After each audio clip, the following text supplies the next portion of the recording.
Bonjour, bonjour, bienvenue sur le plateau de Bâti Journal TV. Nous sommes à Paris, Batimat 2022, porte de Versailles.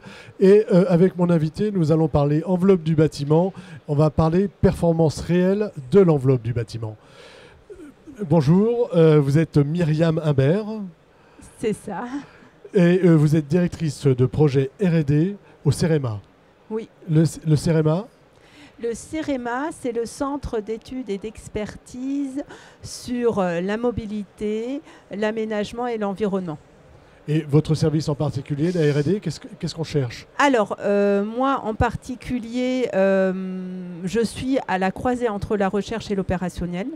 Je cherche plus particulièrement à utiliser les résultats de la recherche pour pouvoir les appliquer de manière opérationnelle. Et puis inversement, je fais remonter les problématiques terrain aux chercheurs. Donc on a une équipe de recherche au CEREMA sur les bâtiments performants dans l'environnement. Donc c'est de ça dont nous allons parler, des bâtiments performants, et on va parler d'enveloppe du bâtiment. L'enveloppe du bâtiment, c'est quoi? Alors, l'enveloppe du bâtiment, à la base, ça sert à protéger les occupants des intempéries, mais aussi du froid.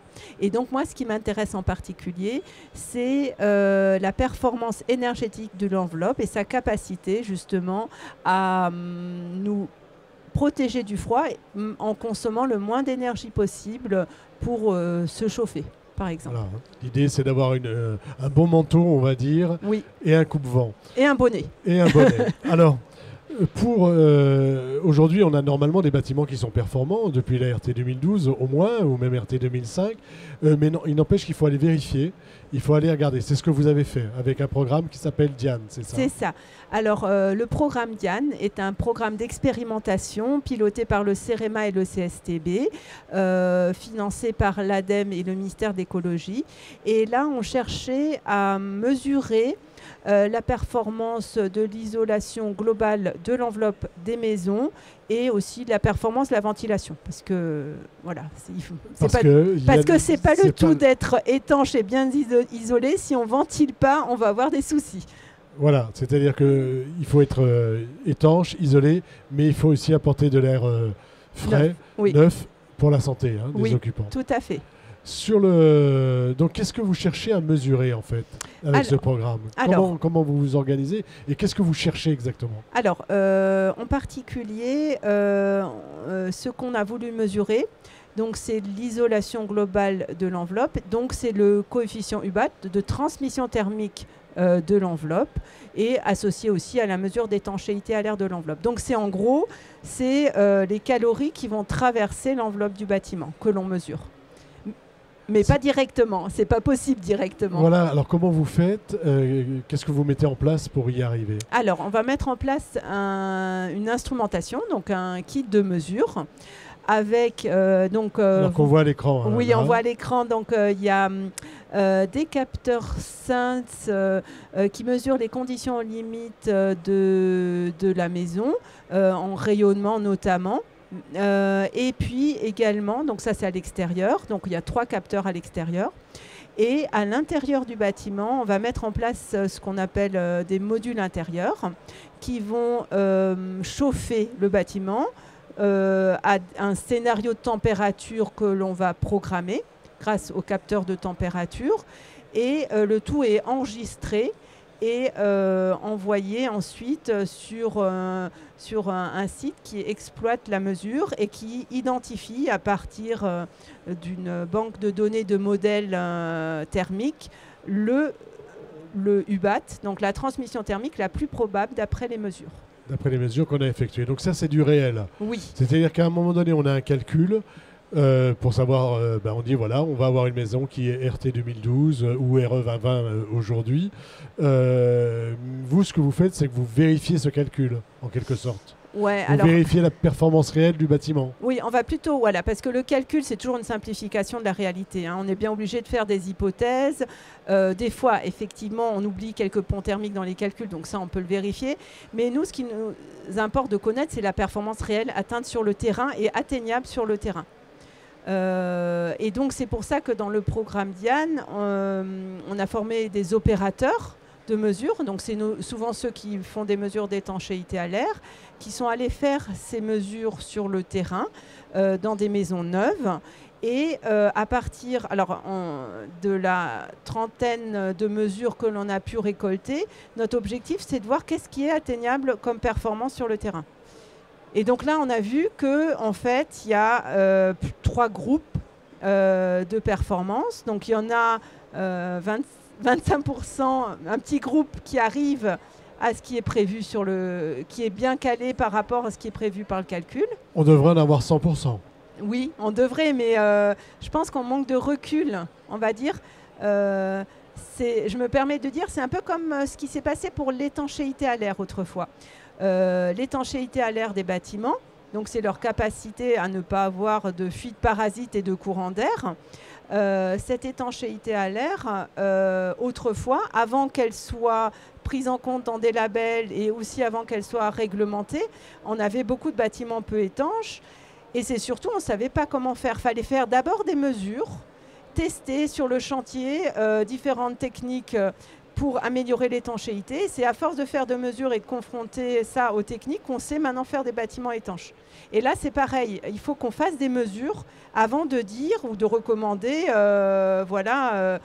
l'isolation globale mise en œuvre correspond vraiment à ce qui est prévu par le calcul. Est-ce qu'à terme, vous recommanderiez qu'on puisse faire ces mesures systématiquement ? Je pense qu'il faudrait commencer. Alors déjà, on finira sur les résultats après. Oui, mais je suis allé un peu dans le désordre. Non, mais c'est pas grave. Alors oui, alors moi je dirais oui. Alors non, il ne faut pas obliger de faire les mesures. Il faut déjà commencer par récolter beaucoup de retours d'expérience avant d'obliger de faire les mesures. Mais du coup, il faut quand même qu'il y en a qui fassent les mesures pour qu'on puisse avoir ce retour d'expérience pour pouvoir ensuite faire des recommandations comment mieux faire.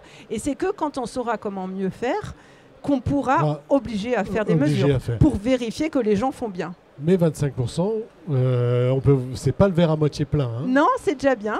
Non, c'est pas tout c'est déjà pas. Moi, je dirais que c'est déjà bien, c'est déjà rassurant. C'est rassurant, il y en a au moins 25%. On peut y arriver. On peut y arriver. Alors, la suite des résultats. Alors, la suite des résultats, c'est qu'il y a effectivement 50%, donc la grosse masse qui est autour de 30%, on va dire, d'écart par rapport à la cible. Et puis après, quelques canards boiteux, les derniers qui restent, qui sont presque à 75% au-delà.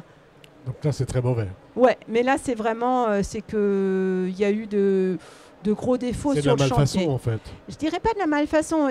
Alors, il peut avoir évidemment de la malfaçon. Donc, la malfaçon, c'est sûr, elle va conduire à des défauts de ce type-là. Mais il peut simplement avoir eu des ruptures de stock de matériaux qui sont remplacés par d'autres matériaux moins performants qui font que, globalement, ça va avoir un impact important. On n'atteint pas la promesse. Non. Donc, globalement, pour vous, ces résultats sont plutôt positifs quand même. Ouais, je reste optimiste, mais c'est qu'on a réussi quand même à faire certains bâtiments qui arrivent à être aussi bons que le calcul. Voilà. Donc c'est possible. Maintenant qu'on a fait les mesures, est-ce qu'on a cherché à identifier d'où venaient les problèmes pour ceux qui arrivent, qui sont les 25%, ils y arrivent pourquoi ? Parce que tout est parfait ?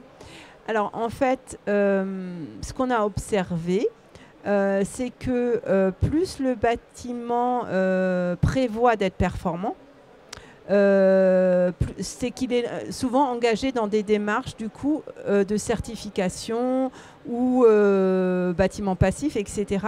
Et donc là, on va réussir ils vont être plus vigilants. En fait, il y a un enjeu. Il y a un enjeu, il y a une vigilance, il y a un suivi, il y a un contrôle qui fait que voilà. Mais c'est à vérifier.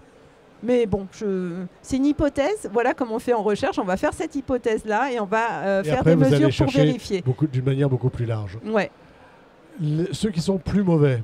Oui. C'est quoi les problèmes ? Alors, les problèmes. Donc là, dans Diane, on n'a pas pu faire de thermographie. Mais par contre, dans un autre programme précédent. Ouais, dans un programme précédent de mesures. Qui est le programme Prébat, où on a capitalisé plus de 160 mesures de bâtiments occupés. on a eu l'occasion sur ces 160, sur un échantillon de 40, d'aller faire des thermographies. Donc là, vous voyez un exemple de ce qu'on a vu lors de ce programme Prébat sur les défauts de mise en œuvre, on va dire, sur l'isolation. Là, c'est une maison. Charpente fermette. Hein. Voilà, donc la thermographie montre, c'est le prix de la pièce d'en dessous, au rez-de-chaussée, montre qu'il y a des défauts, des ponts thermiques dans le plafond. Importants dans le plafond. Oui, quand même. Et en fait, si on voit, on n'a même pas besoin. En fait, sur les bâtiments vraiment les plus mauvais, on n'a des fois même pas besoin de faire une thermographie. On monte dans la toiture, on voit tout de suite que le niveau d'isolation est totalement inégal. Oui, là, on s'aperçoit que ça n'a pas été bien fait. Enfin, en tout cas, voilà. Et là, ça se retrouve souvent. Hein. Du moins, souvent. Moi, j'ai pas fait beaucoup de maisons.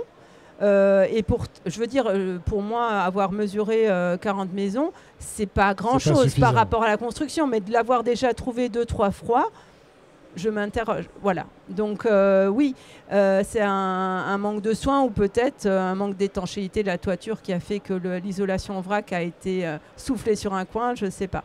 Voilà. En tout cas, il y a quelque chose qui ne va pas. Non, voilà. Et donc, il y a d'autres défauts de ce type-là, notamment en isolation intérieure. On peut avoir des discontinuités d'isolant entre deux panneaux mis en œuvre. Ça, on a vu beaucoup aussi donc, en thermographie. Des ponts thermiques importants. Voilà. Et puis également, ce qu'il faut dire aussi... J'ai pas mes notes, il y en a tellement. Voilà, mais bon. Mais bon, en général, c'est des défauts qui sont liés à l'isolation. Voilà, et à des problèmes de jonction ou à des problèmes d'épaisseur qui ne sont pas respectés, où on crée des ponts thermiques. Oui, ou des fois, ça peut être simplement le stockage de l'isolant qui est mal stocké et qui devient humide ou trempé par la pluie et ce qui dégrade ses performances et qui n'a pas le temps de sécher par la suite, ou mal, ou qui se tasse. Voilà. Par contre, ce que je tiens à signaler par rapport à tous ces retours, du moins ces retours d'expérience, c'est qu'on va voir comment maintenant associer la thermographie à cette mesure globale de l'isolation. Donc ça, c'est dans un nouveau programme. C'est dans un nouveau programme. L'idée, c'est d'aller plus loin.